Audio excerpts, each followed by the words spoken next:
Eu costumo dizer que Donald Trump foi um presidente tão grotesco, tão vil, que ele conseguiu transformar o George W. Bush num estadista. Sim, o Bush, ele mesmo, um homem obtuso, sanguinário, em comparação ao Trump, passou a ser tratado como um líder e teve muitos de seus erros e crimes contemporizados pela opinião pública americana e global. É isso que essa extrema-direita nefasta faz. Ela baixa nosso nível de exigência, porque a gente passa a ficar sedento pelo mínimo. Seja o mínimo de apego à ciência, aos fatos, seja o mínimo sinal de humanidade, de empatia. E a gente também começa a pensar, bom, pelo menos o cara não está relacionando vacina da Covid com AIDS, né? Outra coisa que gente como Trump e o ex-presidente do Brasil provocam é, nas pessoas com algum bom senso, um cuidado extremo para não se cair na armadilha da falsa simetria.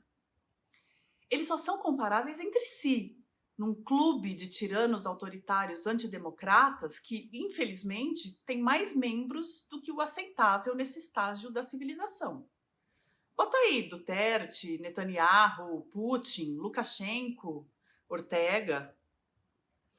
Bom, com essa gente levando ao extremo o conceito do inaceitável, onde que a gente vai colocar a nossa barra do que é aceitável num governo democrático, civilizado? Qual que vai ser o nosso parâmetro, nossa referência? Cá entre nós, eu temo que tenha uma parte da opinião pública brasileira colocando essa barra muito lá embaixo no pós-bolsonarismo, na gestão Lula 3. O Lula não é Bush, né, gente? O Lula é um dos políticos mais hábeis e competentes que o Brasil já teve. Porque ele é um político de esquerda, quem não é pode discordar amplamente das suas visões de mundo, mas dificilmente vai negar o tamanho de Lula na história recente do país. Por isso mesmo, e justamente porque não dá para compará-lo com o antecessor, a barra com Lula tem que ser alta sim. Ano passado, o meio bateu forte em tudo que andava errado no governo Bolsonaro e ganhou muitos assinantes por isso.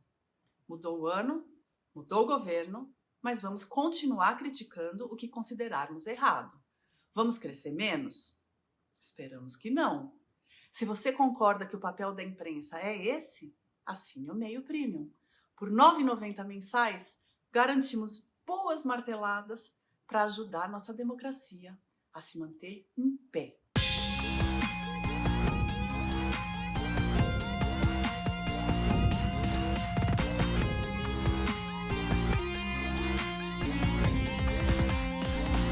Uma das coisas que me deixavam com mais eta atrás de vixe no governo anterior era o absoluto compromisso do bolsonarismo com o erro.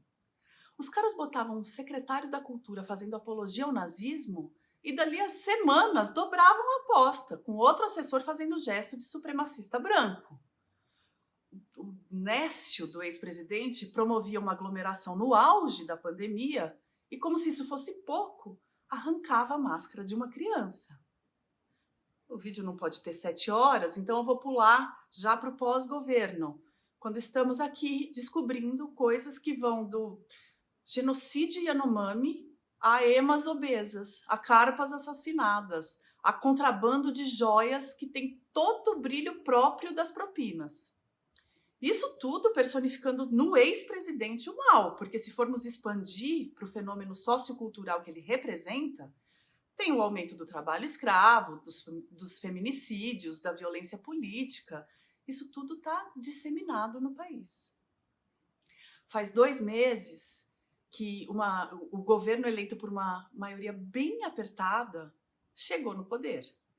E foi tão apertado, em parte, porque essa turma que estava lá usou tudo que é artimanha e crime para que fosse assim.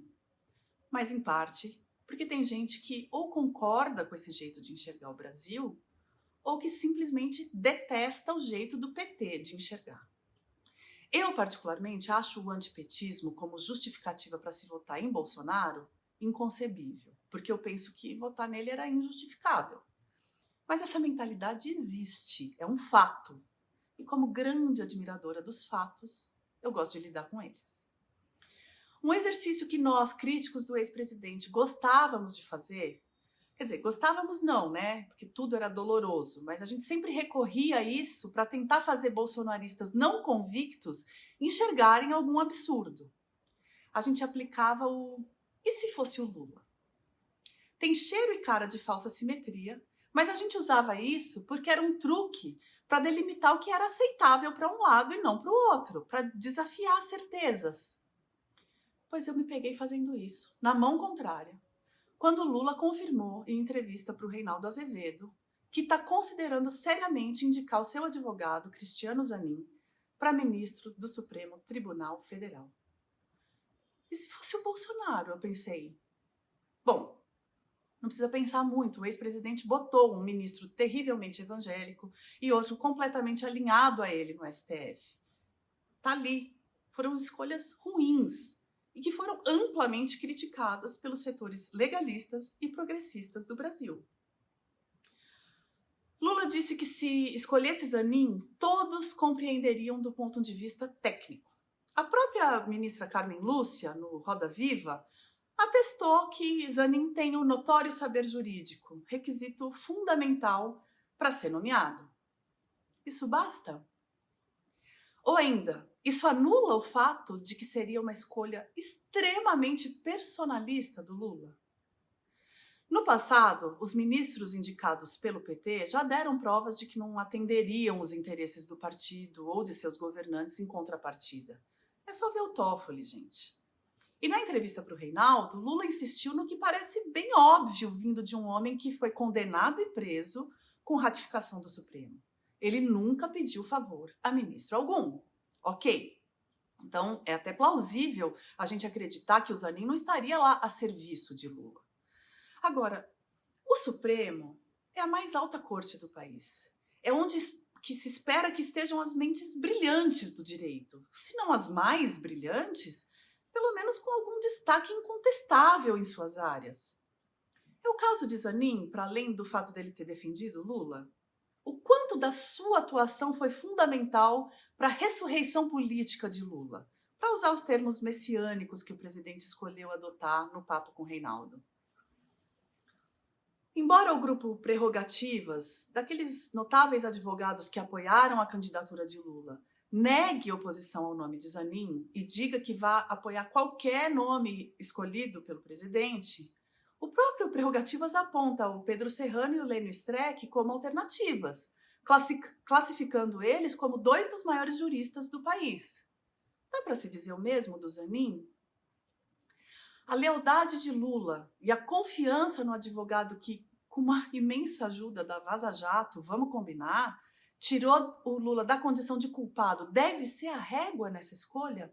Eu honestamente acho que não. E aí chegamos a um outro ponto. A lista de cotados até aqui inclui, além do advogado do Lula, só homens brancos. O Supremo atual tem só 2 mulheres. Tá? Na história da corte foram apenas 3 os ministros negros. Ficando mais do que claro que o requisito primordial é o notório saber jurídico, não existem mulheres, negros ou mulheres negras que possam ser, ao menos, consideradas? Não é aí que a gente deve colocar uma barra no nível de exigência com um presidente progressista, democrático? Lula ressuscitou politicamente, sim, e ele tem o direito de apontar as injustiças que foram cometidas contra ele. Mas o PT também cometeu erros e crimes no passado, erros importantes.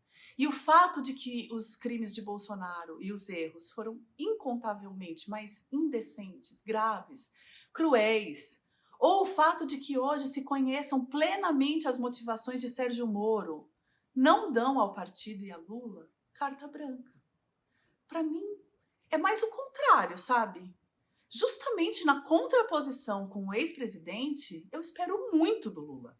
A barra está lá em cima. Eu espero dele a coragem de, ainda que respeitando seu caráter diplomático e leal a antigas amizades, de condenar o que está acontecendo na Nicarágua, gente, sem medo de ferir uma esquerda que está congelada na década de 60.